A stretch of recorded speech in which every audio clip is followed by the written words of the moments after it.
Well, in this week's restaurant report card, a huge roach problem for one restaurant. Plus, inspectors find one place that wasn't storing food the way that it should. Channel 2's Bill Spencer has more. That restaurant you keep defending at cookouts, the one you drive past 3 better options to reach, is probably ripping you off, and not in a small way. The signs still glowing, the drive-throughs still moving. But the food? The value, the thing that earned your loyalty in the first place, hollowed out. You didn't get a warning. You just woke up one day paying $12 for something that used to cost $5, and it somehow tasted worse. There are 15 of them on this list. Fast food, fast casual, sit down, ranked from least to most overpriced. One pricing study found that the average chain jacked up menu prices nearly twice as fast as inflation since 2020. Not to survive, but because they figured you weren't watching the receipt. We did the research for you, dug through consumer price indexes, customer reviews, corporate documents, and testimonies from former employees. By the end of this video, you'll know which chains have been abusing your wallet with a smile and where to go to protect your money. Some of these names will genuinely shock you. Your personal go-to might be sitting at number 1. Let's start at 15 and work our way up. Number 15. Taco Bell lands at the bottom because compared to what's coming, it's the least painful. But least painful doesn't mean what it used to. Late 90s, early 2000s, you walked into Taco Bell with a crumpled $5 bill and left carrying a bag heavy enough to use as a doorstop. Soft tacos for 59 cents. Taco Supremes for 79. Nobody spent more than $3 and everybody left full. Those same tacos now run $2 to $3 each. A solo run, nothing fancy, quietly sails past 15, sometimes $20. Consumer roundups now list Taco Bell among chains that feel overpriced in 2026, even though it still uses some of the cheapest ingredients in fast food. The value menu still exists on paper, but it keeps drifting upward while the genuinely cheap stuff disappears. What's growing? Limited time premium items at premium prices. Fan favorites that vanish and magically return 6 months later at a 40% markup. You're so excited it's back that you don't check the receipt. That's the play. One viewer said their usual order, 3 Doritos Locos and nachos, used to be a $5 high school splurge. Today, that same order rings up over 13. And here's the part most people don't think about. Taco Bell's seasoned beef is only 88% actual beef. The other 12% is water, soy, modified cornstarch, and a laundry list of fillers and flavor enhancers, including something called silicon dioxide, which is the same compound found in sand. It's FDA approved. It's technically fine, but it might explain why a $3 taco still feels like a $1 taco in your stomach. It's shrinkflation with a side of nostalgia tax. You're paying 2026 prices for a taco your memory insists was better and cheaper. For roughly the same money, you could hit a local taqueria, real salsa, real meat, real plates, or throw together taco night at home and feed 4 people for the price of one Taco Bell combo. But Taco Bell is the bargain bin compared to what's next. Because Burger King used to promise you could have it your way. In 2026, you get it however they feel like making it. Smaller, colder, and on a receipt that stings more than the flame grill. Number 14, Burger King. In the 90s, a Whopper ran you about $2 and it actually took 2 hands to hold. That jingle wasn't a joke. Now, a Texas double Whopper costs over $9 just for the sandwich. One guy walked out after being quoted almost $18 for a Whopper combo and a small dessert. At Burger King, add fries and a drink and you blow past 15, and the food doesn't match the price. Burger King's patties are frozen and run through a conveyor belt broiler. The meat passes over a gas flame for about 2 minutes and drops into a holding tray. That's been their system since the beginning, and it used to work fine when a Whopper cost $2. But now you're paying $9 for a sandwich produced on the same assembly line. And longtime customers swear the patties look thinner and the buns staler even though the menu board got an upgrade. The chain shuttered close to 300 locations in 2023 alone. In 2025, a major franchisee that operated 75 stores across Florida and Georgia filed for bankruptcy after reporting a $12.5 million operating loss. Locations that are still open get hammered in reviews for lukewarm food, grimy dining rooms, and broken soda machines. It's a slow-motion downgrade. The king is broke, but he's still charging royal prices. The crown belongs on the receipt, not the burger. If paying sit-down money at a drive-thru window bothers you, wait until you hear what Pizza Hut's charging for a cardboard box and a fading memory. Number 13. Pizza Hut. If you grew up in the 70s, 80s, or 90s, Pizza Hut was an event. The red roof, checkered tablecloths, That salad bar. Thick pan pizza on a metal stand while your family fought over the last breadstick. Birthday parties where the whole table went quiet for about 3 seconds. Nearly all of that is history. The vast majority of sit-down locations are gone. That buffet? Only a couple hundred Pizza Huts in the entire country still offer it. Even industry write-ups now lump Pizza Hut into the overpriced for what you get category, citing smaller toppings, thinner crusts, and higher bills. What's left is mostly delivery and carryout, and the prices act like the dining experience is still included. A large stuffed crust or specialty pie pushes close to $30 in some markets. Tack on delivery fees and a tip, and you're staring at a $40 to $45 receipt for pizza in a box. Meanwhile, the pan pizzas that used to arrive thick and buttery now feel like someone hit half portion on the dough setting. Thinner crust, stingier cheese, toppings that look like they were applied by someone who gets paid by the hour and knows it. For that same $40 total, you could sit down at a local pizzeria, split a large, get a salad, and still have leftovers. Or grab a giant Costco pie for under $10 and feed an entire living room. You're paying nostalgia prices for food that forgot what it used to taste like. Now, those price jumps feel steep, but they're nothing compared to what the next chain pulled, because this is where the numbers stop making sense. Number 12. IHOP. The cheap Sunday morning promise. Sticky menus, bottomless coffee, pancakes hanging off the edge of the plate. You fed yourself for $6 and left a decent tip on top. Then something happened. FinanceBuzz compared prices at 16 major chains between 2020 and 2025. Inflation over that period, about 22%. The average chain, roughly 39%. IHOP, 82%, 4 times the rate of inflation. At a pancake house, their classic 2x2x2, 2 pancakes, 2 eggs, 2 strips of bacon, went from about $5.49 to around $12.59. That's a 129% jump on one of the simplest breakfasts you can imagine. At the grocery store, those ingredients cost maybe $1.50. One retiree said their usual Sunday breakfast, 2 coffees and 2 basic plates, went from under 15 to almost 30 in 5 years. Meanwhile, Denny's climbed about 36%, Cracker Barrel around 35%, Waffle House roughly 33%, IHOP more than doubled every one of them. IHOP didn't just raise prices, it lapped the competition and called it breakfast. And it's not just the prices. The small touches that made it feel like a diner vanished. The syrup caddy at the table? Gone. The coffee thermos they'd leave so you could pour your own refills? Gone. They stripped the experience down to the studs and doubled the bill. IHOP swapped the syrup caddy for an 80% price hike. That's not a pancake house, that's a toll booth with a griddle. And the kicker? IHOP and the next chain on this list are owned by the exact same parent company. So if you think this is bad luck, think again. It's a playbook. Number 11. Applebee's same parent company as IHOP. Same strategy.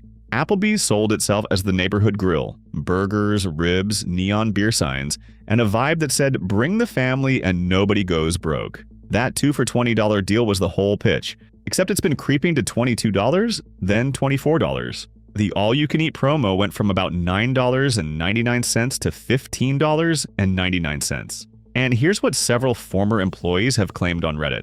Microwaves do a lot of the heavy lifting in that kitchen. Vegetables, sauces, and certain proteins allegedly get zapped before they hit your plate. If that's true, you're paying local steakhouse money at a place where the kitchen might be reheating your entree in the same appliance you use for leftover pizza.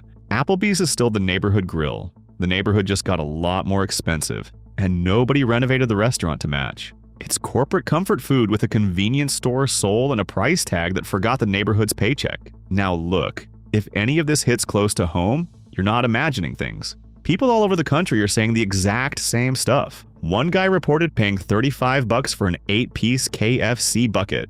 No sides, just the bird. Someone else spent $10 at Wendy's for 2 fries and a soda. A woman did the math and realized she could buy a real ribeye and grill it at home for less than a fast food combo. And here's what nobody was talking about 5 years ago that everybody's talking about now. It's not just the prices, it's the ingredients. The fillers, the quietly swapped out suppliers, the portions that shrank while the calorie count somehow stayed the same. People are noticing, and they're leaving. Remember that pricing study I mentioned at the top? Here are the full numbers. A FinanceBuzz analysis found that the average chain hiked prices around 42% between 2020 and 2025. National inflation during that same stretch? About 22%. That's not keeping up with costs, that's using costs as cover to squeeze more out of every receipt. And the next 5 chains are about to make that crystal clear. Number 10. Buffalo Wild Wings. The deal was supposed to be simple: wings, beer, a game on the big screen. Cheap Tuesday night? In 2026, the wings are smaller, the bill is bigger, and the only thing getting tossed around is your wallet. For years, Buffalo Wild Wings sold wings by weight: small, medium, large, which meant a small order could vary wildly depending on the size of the individual wings that day. Customers kept complaining they were getting shortchanged. The chain eventually switched to selling by count, which sounds like a fix until you realize the wings themselves seem to have gotten smaller. Smaller chicken, same price. You're paying for the idea of wings, not the actual wings. It's shrinkflation with blue cheese dressing. One customer reported paying over $21 for 12 wings on a buy one get one night. When the discounted price hits $21, the regular menu has gone completely sideways. Two people going out for wings and beers now easily blow past $50 to $60. At that point, a local bar's 50-cent wing night and a real glass of beer start to look like fine dining. For that kind of money, you buy a 5-pound bag of frozen wings, air fry them at home, and watch the game on your own couch. No sticky tables, no $9 draft beers, no bill that ruins the fourth quarter. Speaking of paying a premium for the illusion of quality, let's talk about the chain that convinced America a reheated soup in a bread bowl was worth $15. Number 9. Panera Bread. Panera built its image on being the grown-up option, the healthy choice. Soup in a bread bowl, fresh pastries behind glass, a quiet corner with a book. You paid more because you thought you were eating better. A lot of that was packaging. Soup and sandwich combos now regularly land between $15 and $18. Panera now shows up in multiple most overpriced chains lists, where diners say the food tastes like corporate cafeteria at boutique prices. The bread, once baked fresh at most locations, increasingly shows up frozen from a factory and reheated. That bakery case that used to overflow? You're lucky to find 4 items, most looking like they've been sitting there since the morning shift. And those cozy chairs and free Wi-Fi that made Panera feel like a coffee shop? Ripped out of a lot of stores to push faster table turnover. But the price isn't even the worst part. Panera's charged lemonade packed up to 390 milligrams of caffeine per serving, more than a Red Bull and a Monster combined. And it was sitting right next to the regular lemonade, marketed as plant-based and clean. Between 2022 and 2023, the drink was linked to at least 2 deaths and 2 permanent cardiac injuries, according to lawsuits filed against the company. Panera denied wrongdoing but settled all 4 cases by mid-2025 and quietly pulled the drink from stores. They called it a menu transformation. Panera charges artisan prices for factory food, and for a while the lemonade was arguably more dangerous than anything else on the menu. That's not a misstep. That's the health halo illusion cracking in real time. If overpaying for the illusion of quality bothers you, wait until you hear about the chain that convinced an entire generation to spend $8 on something their parents made at home for pocket change. Number 8. Starbucks might be the greatest magic trick in food history. They took coffee, a drink your grandparents brewed for pennies, and turned it into a status symbol that costs more than lunch. A grande latte runs about $5.75. Customize it: oat milk, extra shot, vanilla, and you're at $8 or $9. Do that 5 days a week and you're burning roughly $2,000 a year on coffee. One commenter broke it down and realized their little daily treat was quietly eating more of their budget than their car insurance. Even the industry noticed people pulling back. Traffic dropped. CNN and CNBC both reported that Americans started skipping their daily Starbucks as budgets tightened. Meanwhile, the chain kept trimming the experience from both ends. Breakfast sandwiches got smaller, customers posting side-by-side photos showing the egg patties look like they've been on a diet. Seating disappeared from stores. Tables removed. Outlets covered. The whole third place concept, not home, not work, just a comfortable spot to sit with your drink, quietly died in most locations. The new message is clear. Order on the app, grab the cup, get out. Don't get comfortable. You're not a guest anymore, you're a transaction. Your grandparents bought a whole tin of Folgers for what one Frappuccino costs today, and at least the Folgers came with a comfortable chair. But Starbucks was always positioned as premium. Nobody ever called it cheap. The next chain? It was supposed to be the opposite, the safety net, the cheapest meal in America, and what happened to it might be the biggest betrayal on this entire list. Number 7, McDonald's was the floor, the rock bottom of affordable food. A family of 4 could eat for $20 and nobody felt cheated. Happy Meals for the grandkids. Big Mac for you. Everybody left full. That was the deal for decades. The deal is off. Same-store sales dropped 3.6% in the first quarter of 2025. Their CEO admitted on an earnings call that traffic from households earning under $45,000, the exact customers McDonald's was built for, fell by nearly double digits. The people who needed cheap food the most stopped showing up. Prices climbed roughly 40% since 2019. The real dollar menu, where things actually cost $1, is dead and buried. What replaced it is a McValue menu, where most items start around $3. It got so bad that in January 2026, McDonald's corporate introduced new franchise guidelines specifically designed to rein in overpricing. They're now evaluating individual locations on whether their prices are driving customers away. Franchisees pushed back hard. An independent operators group drafted a Franchisees Bill of Rights to fight the new rules. When your own headquarters has to pressure franchise owners to stop overcharging, and the franchise owners resist because the overcharging was working for them, the circus has lost control of the clowns. The golden arches used to be the universal symbol for cheap and fast. Now they're just a very expensive letter M. And I want to pause here, because if this video is putting words to something you've felt in your gut for a while, that the food's getting worse and the prices keep climbing and nobody's talking about it, that's exactly why this channel exists. We dig into the stuff corporations hope you won't notice, the quiet downgrades, the sneaky price hikes, the ingredients they'd rather not explain. If you're not subscribed yet, now's the time. Hit that button so the next one lands right in your feed, because what these chains are doing with your food is just the beginning. Now, everything up to this point has been fast food and casual chains, places where you always expected low prices. From here, we're stepping into sit-down restaurants and fast casual spots that charge real money, but don't always deliver a real experience. And the gap between what they charge and what you actually get is wider than anything we've covered, starting with the chain that turned unlimited breadsticks into a cover charge. Number 6. Olive Garden's formula was simple. Big bowls of pasta, unlimited breadsticks and salad, and a bill that didn't make you wince. For years it worked. You weren't going for Michelin star Italian. You went because it was comfortable and affordable. That second part changed. Pasta entrees now push into the high teens. Add a drink, appetizer, tax, and tip. Two people blow past $50 without ordering anything fancy. And here's what quietly enrages people. Pasta, bread, and marinara sauce are some of the cheapest ingredients any restaurant can buy. We're talking pennies per serving, but the real insult is what former employees allege is happening in the kitchen. Multiple workers say microwaves handle more than you'd expect. Vegetables, certain sauces, and some proteins reportedly get reheated before hitting your plate. All the desserts arrive frozen from a third-party factory and get microwaved to order. And one viral TikTok from a self-described former employee went even further, claiming the chain switched to a lower-quality chicken years ago and calling some of it canned mystery chicken. Olive Garden denied this, but the clips keep resurfacing because they match what a lot of people feel when they cut into it. You're paying trattoria prices for a kitchen that leans on a microwave and a Cisco truck. It's faux Italian at real Italian prices. A nostalgia tax on unlimited breadsticks. If overpaying for pasta stings, wait until you see what happened to the chain that made an entire generation believe frozen seafood was a special occasion. Number 5. Red Lobster used to feel like a big night. Shrimp, steak, Cheddar Bay biscuits. You dressed up a little. It wasn't 5-star, but it felt like a treat. In 2026, it's more like paying cruise ship prices to eat frozen seafood on dry land. Red Lobster filed for bankruptcy in May 2024 with roughly $1 billion in debt. They shut down about 130 locations, 1 out of every 5 restaurants. And as of early 2026, the new CEO has signaled that even more closures are likely. The chain went from around 650 locations to about 500 in barely a year. The walls closed in fast. Part of what broke them?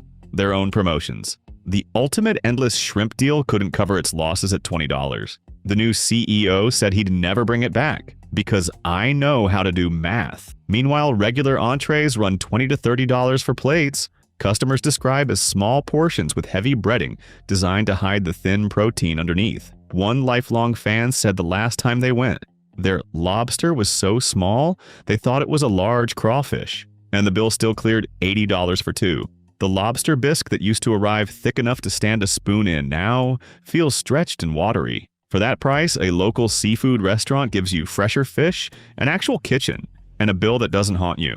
Or you buy shrimp at the grocery store and make a Red Lobster night at home for a quarter of the cost. Biscuit mix included. Red Lobster charges ocean prices for frozen aisle quality. That's what happens when you treat your customers like a captive cruise ship.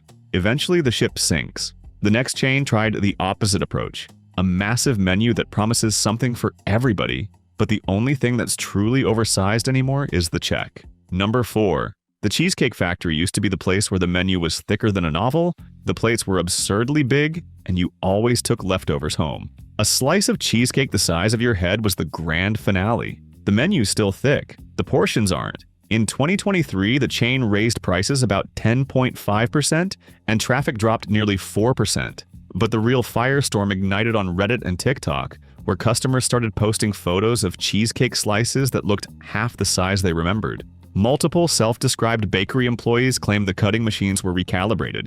Cakes that once yielded 8 slices now reportedly produce 12, while staff were told to deny it if guests notice. The company hasn't confirmed any of it, but the photos tell their own story. Same cake, same $13 price tag, 50% less cheesecake per slice. And customers say it's not just dessert. One employee wrote online that, "We've made a good amount of our portion sizes, even in entrees, slightly smaller in the last year or two."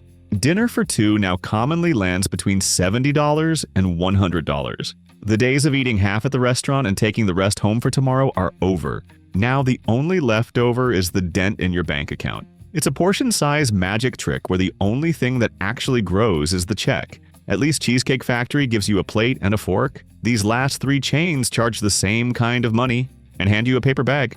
Number 3. Chipotle built its name on one promise: big, fresh bowls stuffed with real ingredients at a fair price. That promise is under investigation, and the internet is playing detective. Bowls and burritos now routinely hit $10 to $12 before extras. Guac? Another 3+. Back around 2015, a loaded bowl ran under $7. Same bowl. Nearly double the price, and possibly half the food. Because that's the real scandal. Customers started filming orders and putting bowls on kitchen scales. Same order, same price, same register, and one bowl might weigh 8 ounces while the next weighs 15. An 86% swing. That's not fresh food. That's portion roulette. And if you ordered through the app instead of in person, multiple reports flagged that app orders consistently came lighter, as if they figured nobody would bother checking. For people who walk in and order face-to-face, nothing wrong with that. You might actually be getting more food, but the chain seems to be betting you won't. Chipotle used to hand you a burrito that doubled as a free weight. Now it's more like a stress ball for your wallet. And somehow, even Chipotle starts looking reasonable next to the chain that turned premium burger into something that makes a sit-down restaurant look cheap. Number 2, Five Guys was the place people defended. Better burgers, fresh toppings, those famous fries tumbling out of the bag. The prices were higher, but you felt like you got more. That was a long time ago. A pre-ply analysis of over 57,000 Google reviews across the 50 largest U.S. cities ranked Five Guys among the top 3 most overpriced fast food chains in America, based on how often customers used words like overpriced and expensive, not food critics. Tens of thousands of regular customers, all raising the same alarm. A bacon cheeseburger, fries, and a drink now lands between $18 and $24 per person. In bigger cities, worse. For that money, you walk into an actual restaurant, sit in a real chair, have someone take your order, get real plates, unlimited refills, and still have change. Five Guys gives you a grease-stained paper bag and a prayer it doesn't leak on your car seat. Those legendary overflowing fries? Both employees and customers say the extras have gotten stingier. Corporate did the math and decided generosity wasn't good for margins. Remember when we talked about Applebee's? Five Guys now costs more. It's the only burger joint where walking into Applebee's might actually save you money. Something broke, but there's one chain that managed to outprice even Five Guys. One that started as a humble cart in a New York City park and became the most overpriced restaurant in the country. Number 1, Shake Shack is the final boss. It started as a hot dog cart in Madison Square Park. A cute underdog with real lines around the block and a story that made you root for it. That was the scrappy version. What it became is a publicly traded corporation that charges steakhouse prices and lets you bus your own tray. It's fast food with a fine dining ego. That same pre-ply study, over 57,000 Google reviews, 50 largest cities, found that Shake Shack generates more overpriced complaints per review than any other fast food chain in America. Not second, not third, number 1. More than Five Guys. More than everybody. In 2024, they raised prices twice, roughly 3% in March another 1.5% in October, on top of prices that were already premium. A single burger runs $7 to $9. Combo it with fries and a shake, and you're at $18 to $22 per person. Counter service. No waiter, no real plates. Paper trays and a buzzer that vibrates when your name's up. In most American towns, that same money sits you down at a local burger joint with a thicker patty, hand-cut fries, an actual glass, and a server who asks if you'd like anything else. Shake Shack took a backyard burger and dressed it in a tuxedo. But when you unwrap it, it's still standing in the park. And you just paid $20 for the privilege. 15 chains. Taco Bell to Shake Shack. And the same pattern stares back at you every single time. Prices climb, portions shrink, the ingredients get cheaper, the experience gets thinner, and the bill never stops growing. These places used to be the easy option. The I don't feel like cooking option that didn't punish your wallet. In 2026, most of them are just quietly expensive and consistently disappointing, surviving on your habit more than your satisfaction. But here's what's changing. People are figuring it out. They're driving past the drive-thrus and pulling into local diners. They're hitting Costco food courts and taco stands in their own kitchens. They're discovering that for the price of one Five Guys bag, they can feed the whole family on real plates, at a real table, with food that actually tastes like someone gave a damn. These chains had decades to earn your loyalty. Most of them spent the last 5 years spending it. Here's what I want to know. What was the meal that broke you? The chain, the order, and what it cost? Drop it in the comments, because I have a feeling the stories down there are going to hit just as hard as anything in this video. And if you think what these chains are doing with food is bad, wait until we dig into what grocery brands are pulling behind the label. That one's coming. Make sure you're subscribed so you don't miss it.